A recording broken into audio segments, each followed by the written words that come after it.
if digital marketing is not 70-80% of your spend, you're not really reaching your customer attention spans are reducing. So that's really the challenge for anybody building a brand, marketing, selling, that what you earlier had 5 minutes came down to 3 minutes, came down to 2 minutes. Today it's perhaps less than 10 seconds, simply because there is so much available to the customer today, that how do you really be that product they pick up amongst the 100 choices they have? Not 10, not 20.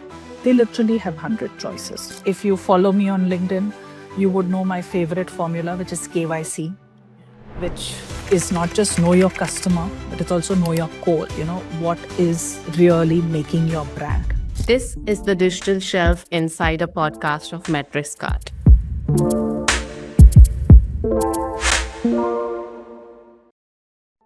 In a world obsessed with influencers and founders, how do you build a creator brand that doesn't fizzle out? A founder-led brand that scales beyond the personality, or a legacy brand that feels fresh without losing its soul? Are we just chasing viral moments, or can these models drive real pricing power and shelf dominance in 2026? Today's episode is for leaders like you, CPG executives, brand managers. We are digging deep to understand consumer-first mindset. Hello and welcome to the Digital Shelf Insider podcast. I'm your host Shrestha, and today we have an absolute powerhouse joining me. Is Germina Menon. She's the founder at Novetic. She has more than 30 plus years of experience in brand and marketing strategy. And you should definitely watch till the end to listen her share the core principles that brand needs to work with in 2026. So let's get started. Hi, Germina. Welcome to the Digital Shelf Insider podcast. Very thrilled to have you here, and especially to discuss what is consumer first mindset mean for brands in 2026. A lot has changed, and I'm excited to have you here.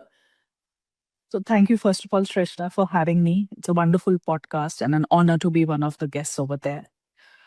Coming to customer first, I think customer first is the only way for a brand if they want to succeed. A lot of people ask, what is customer first? Customer first is really about understanding what the customer wants, what are the gaps in their lives, or what is that is not being fulfilled well currently. And then not just building a product, but also a brand story and marketing it in that way. And if you're customer first, you actually take it across all the possible touch points. So for example, if you look at the hospitality industry, from the time you approach the hotel to the way you enter to how you are welcomed as a guest, whether it's as a, hotel guest or a restaurant guest, to how you are served, and also how you are finally kind of sent off with a buy. All that is about customer first experience and customer first touching all touch points. In 2026, of course, as the years are coming by and as digital and now AI is making it, presence felt, customer attention spans are reducing. So that's really the challenge for anybody building a brand, marketing, selling, that what you earlier had 5 minutes came down to 3 minutes, came down to 2 minutes. Today it's perhaps less than 10 seconds. So how do you really use those 10 seconds to hook them, and then they stay with your message? So I would say that's the real challenge in 2026. For sure. The whole problem with attention economy is real. And I would like to add on, the other day I was reading that, right now the mindset of consumers have changed from brand first, or that mindset to availability first, especially with quick commerce platforms. Absolutely. So what are the sort of mistakes that you see brands making when they try to adopt the consumer first mindset, to be present on all digital touch points? It's not easy. It's very chaotic in the internal team level. So I think the old adage, less is more, holds true even for this. Today, with the variety of digital channels, with the variety of advertising, and if you're using an AI tool to advertise, it kind of throws up saying, make a commercial this way, make a static ad in this fashion. It keeps giving you a lot of options. I think the point is, how do you really stick to what is talking about your brand? The core of your brand, Yeah. how it helps the customer, and why it is better than the competition is something you have to be very clear about. And while there is a temptation to do more, because you're doing a 30-day social media calendar, do you really have to post all 30 days? I don't think so. Do you really have to post something different every 30 days? Definitely not. You have to have consistency in messaging. That is very key. And that what grabs the attention, because those fleeting 5, 8, 10 seconds a customer is giving, if you keep giving the same message in those 5, 8, 10 seconds to them multiple times, Yeah. it's going to stay with them. And that's how they're going to have a brand preference. That's how I would approach it. Right. I think context, clarity, and consistency is what matters. Yes, yes. Yeah. It's just my thoughts. I feel like founder-led brands are doing really good in this space. If we take Kusha Kapila's Underneath, such a standout example from last year. What do you think? Like, what is your perspective on founder-led brands? Do you think I like, think there are, yeah, yeah. very sorry. Do you think like legacy brands can adapt something from them, like learn some approaches and adapt it to a larger scale? So when you say founder-led brand, I think today there are founder-led brands which probably split into two segments. One is a founder-led brand where a founder perhaps had a problem and solved that problem for himself or herself, and then realized there are many like me who also need the solution and launch the product. I'm a curly haired person, so my immediate reference is curly hair products. You speak to 2 or 3 of the curly hair founders, Anshita of Fix My Curls, Nikita of Moxie, Yeah. all of them had challenges in managing their hair. And they said, hey, I'm not going to change my hair to manage it. I'm going to manage my curly hair. And that came from a problem statement, something that was affecting. And obviously, they saw enough people around them to say this is a problem to solve for everybody. So, those are in some ways founder brands. Kusha Kapila falls more into a creator led brand strategy, Makes sense. where uh, a lot of the creators, either from the brands they are talking to and hearing the brands telling them that this is our customer's problem, we want you to address it in this fashion, this is what we are trying to solve, or they themselves want to go. So, for example, there are a lot of beauty influencers who have launched brands, kind of a thing.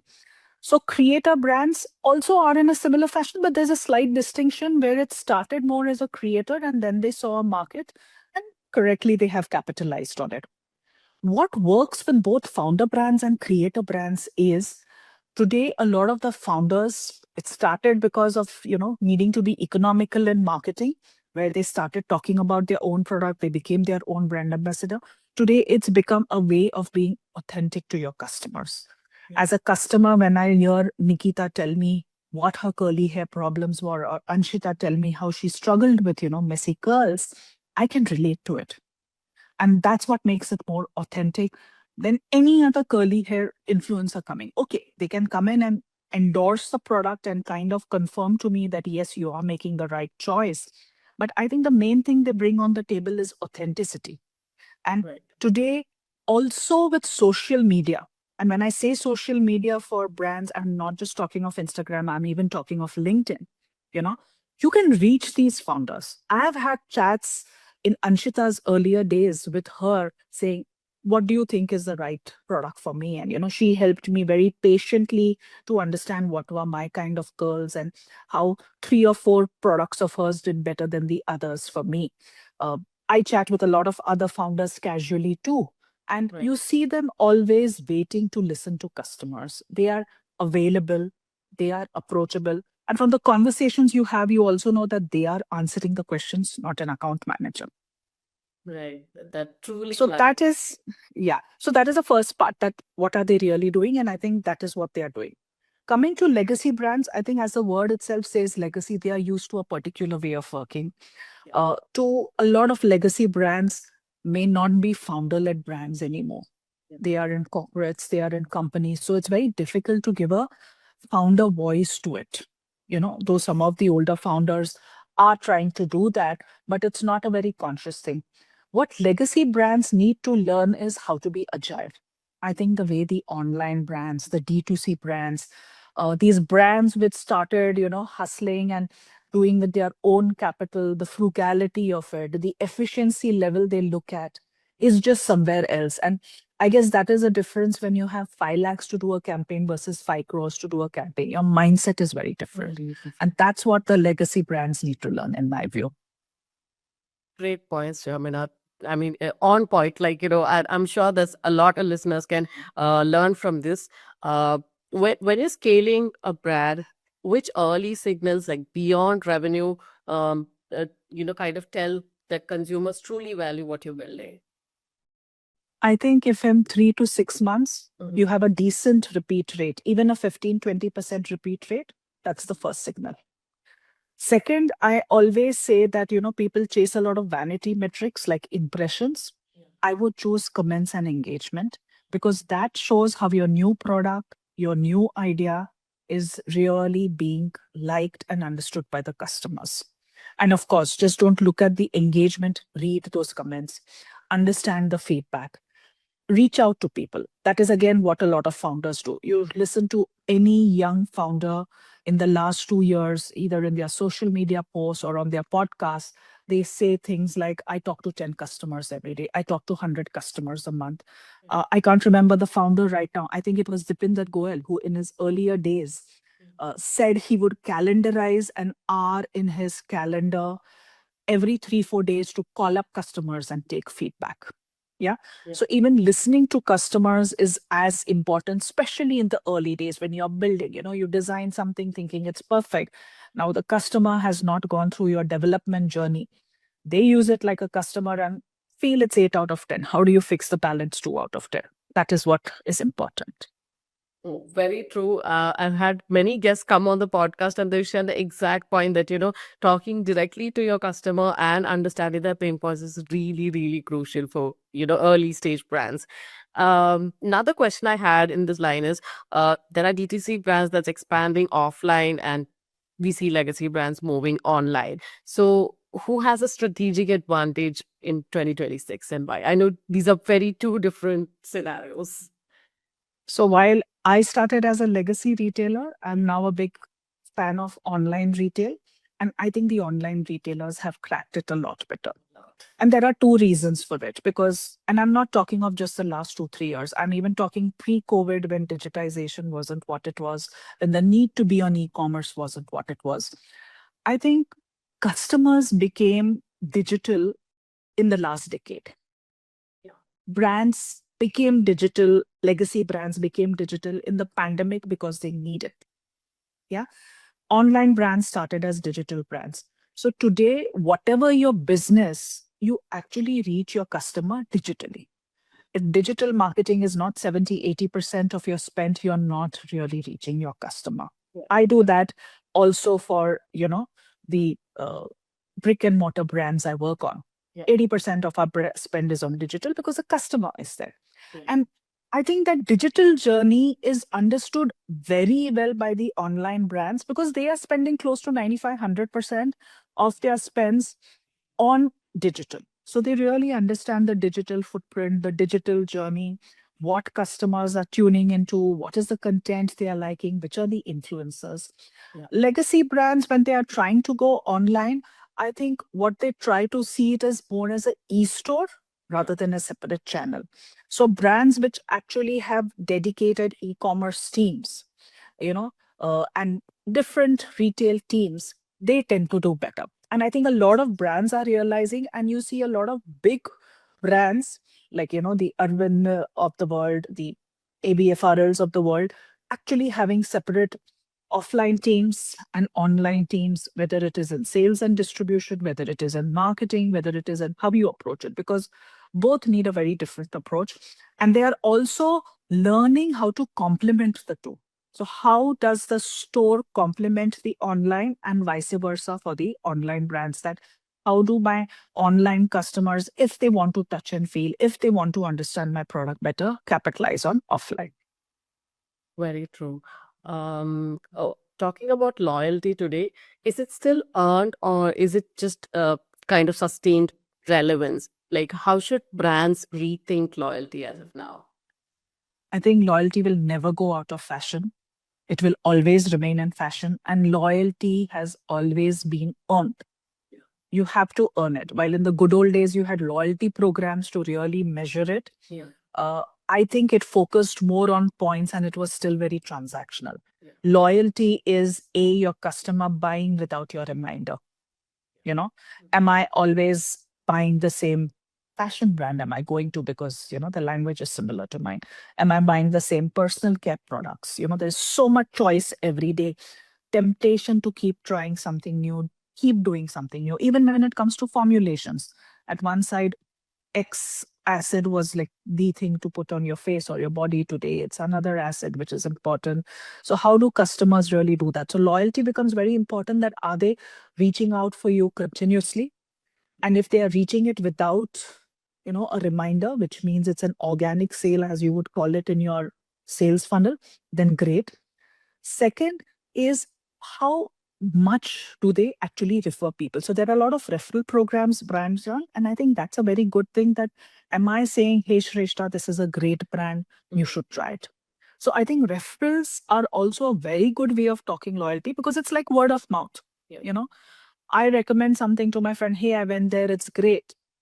Referrals are literally that. So if the customer is taking that effort to either type in a friend's mobile number or email number and send saying, hey, I tried this footwear or I tried this body lotion and it's really good, and here is a 200 off from me on behalf of the brand, go ahead and buy. I think that also really works because you're asking the customer to take action for you, right? Yeah. So I would say that is also another very important parameter. People don't look at it as much as it needs to be looked at. Very interesting. Another thing I wanted to ask is about the role of community. We see creators doing a great job, a fantastic job when it comes to building communities. Having consumers, those reference points that, there are people with the same pain points like me. How does it translate into various other like digitally native brands or the legacy brands when it comes to building a community? I think communities are basically need to be done not as a brand, but I think it should be on the customer's pain point or customer solution. Yeah. So for example, uh, let's say take Bliss Club. They did a great job when they started. So they had these fitness clubs. So they anchored on fitness. They didn't anchor on, stuff like better athleisure wear or fitness wear. Yeah. They anchored on fitness and the product fitted in very seamlessly. So if you are also, for example, a baby care brand, you would do mothers clubs, which are, I think, pretty common, where they are coming and discussing, and you may be selling a baby shampoo and, body wash, but mothers are also discussing colic, mothers are also discussing colds, mothers are also discussing, their different milestones. Yeah. So you need to build it around the customer need rather than the product. That is the first distinction in community. Second, the community in some ways needs to be a bit separate from your page where you're marketing constantly. Yeah. You cannot use the community to sell, you will not get stickiness. And community takes longer to build, so you have to have the patience, but it gives you rewards in terms of stickiness, repeat purchases, recommendations, all the wonderful things that a brand needs to grow. Because if I go back to the baby care and mothers conversation, once my child is 3 year old, I am the one who's going to advise the next mother who's just had a kid. Yeah. So that is how the community grows. So it needs a lot of nurturing, it needs a lot of time. And you need to kind of get people to connect with each other. The community needs to talk. The sooner your community manager stops being the moderator, that's the sign that you have really built a community. Right. Basically, it should be customer led and not product led at all. Absolutely. It's the core of the product. So whatever you're solving for hair issues, you're solving for skin issues. So it needs to be about that, not about your product. Right. I'm thinking about matcha clubs and coffee clubs here. A lot of them popping up in different places. I think even a lot of people are getting to, especially with matcha, people are getting to try and understand like creation of awareness. So much happening in that space. Actually, interesting you mentioned that because Blue Tokai did that. Yes. When they started almost 10 years back, they brought in, I would say they indirectly created this category of coffee accessories. Yeah. Whether it is the kind of filters, the French presses, the pour over cups, everything. And they would actually do this, like, come to your table and say, can I demonstrate, and get you involved in it. Yeah. And that's how they made people, kind of really go beyond drinking coffee. Yeah. Yeah. Nice.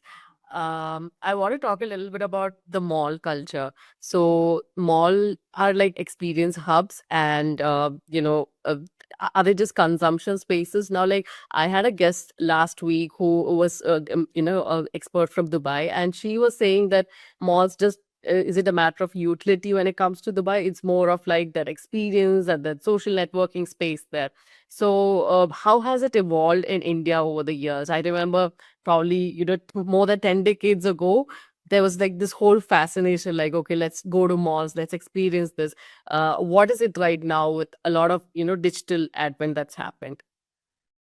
So, since you're talking of a historical perspective, I have been in the shopping mall industry probably since inception, which was about 20-25 years back. Yeah.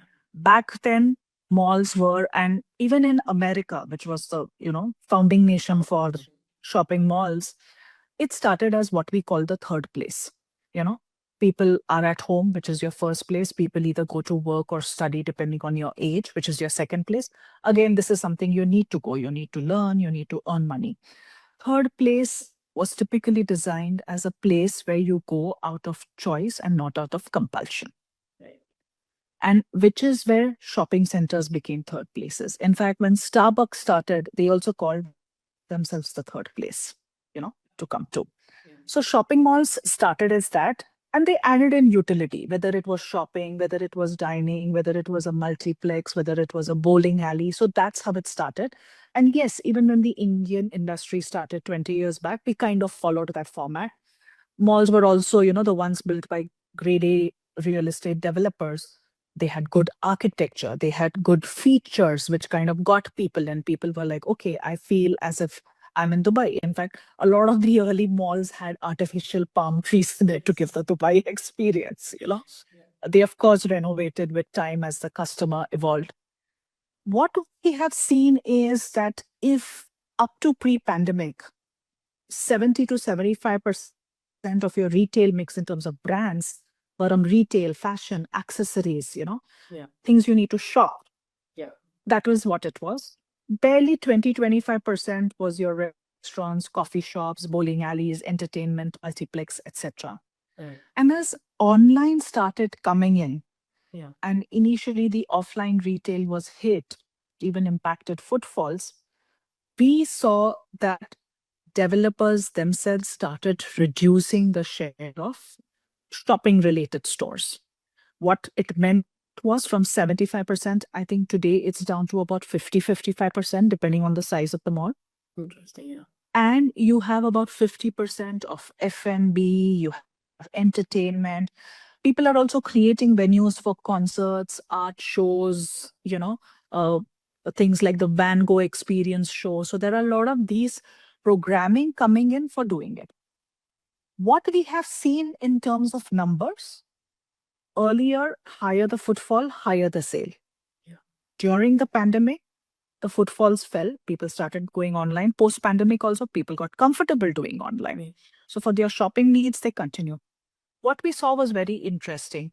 While footfalls did fall in the initial years post pandemic in the industry, the spends didn't fall as much as the footfall. So if your footfalls came down by 15%, your spends only went down by 8 or 10%, which meant the real shoppers were coming more. And today, actually, we see a scenario where, average footfalls over a period of time have come back to the pre pandemic levels, but the spend has gone way higher simply because people are coming with what we call intent, whether it's an intent to shop, whether it's an intent to eat, whether it's an intent to, spend 2 hours in the theater or watch a Van Gogh show or attend a concert. There is intent. And this intent means what we call the lurkers, or I never liked the term, but there used to be this term called mall rats, Oh. very rude to your customers, but I would say the lurkers, Mhm. the people who just came, Yeah. have drastically come down. Now people are coming with purpose, they are coming with intent, and why that is happening is today there is a lot more to do otherwise. Yes. You know, Yeah. every city has a lot more venues for events. There is a lot of cultural places coming up. There are always a lot of things happening. So earlier you came to the mall because there was no other good third place to go to. Yes. Today there are many such third places. So if you're going to, if you are in Bangalore right now, the Bangalore Habba is going. So if you go for the Bangalore Habba, there is enough reason to go there, and you're going with the intent of enjoying the culture and food and whatever else they are showcasing. Similarly, if you want to buy something, you want to pick up a gift, you want to pick up something for your birthday, you come to the mall with that intent. So that is the fundamental change. At one side, the retail mix has changed. At the other side, you're really seeing customers change and interact differently with a shopping mall than they did in the pre-pandemic.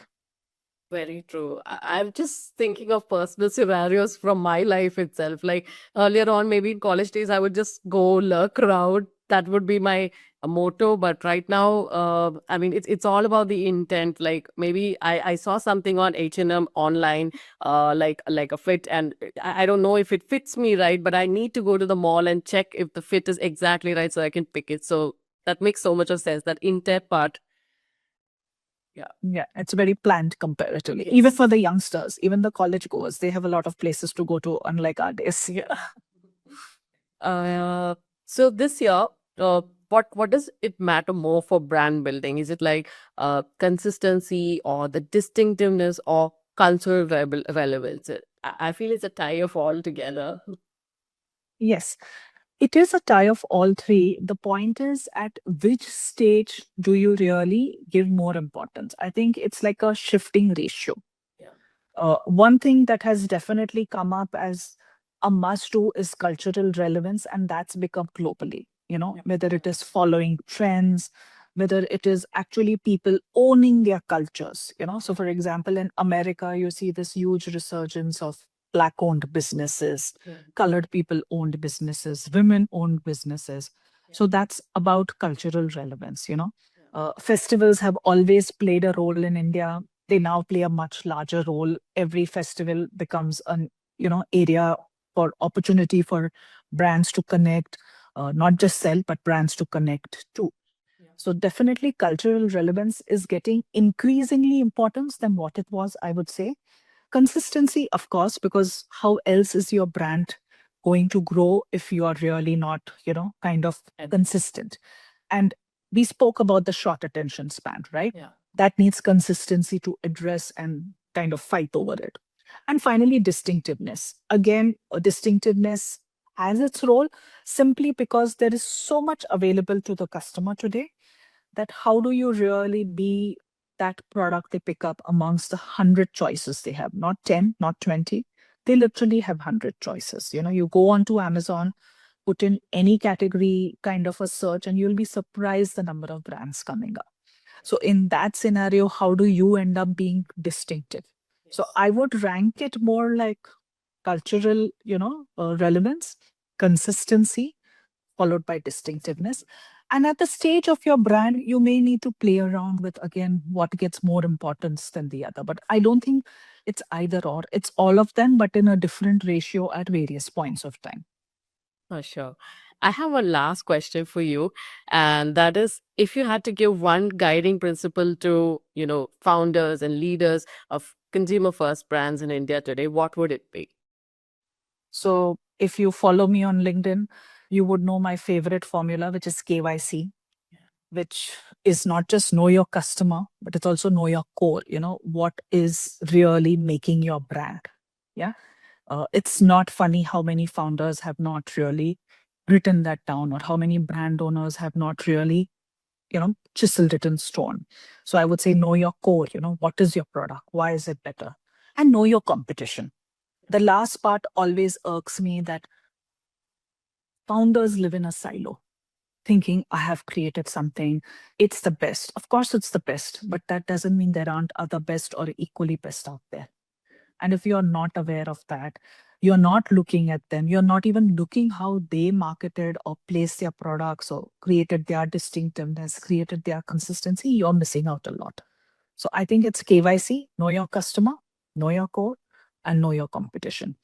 If you are able to kind of chisel these down, at an intersection point, you will really find why your brand stands out or can stand out based on that. That's what I would say.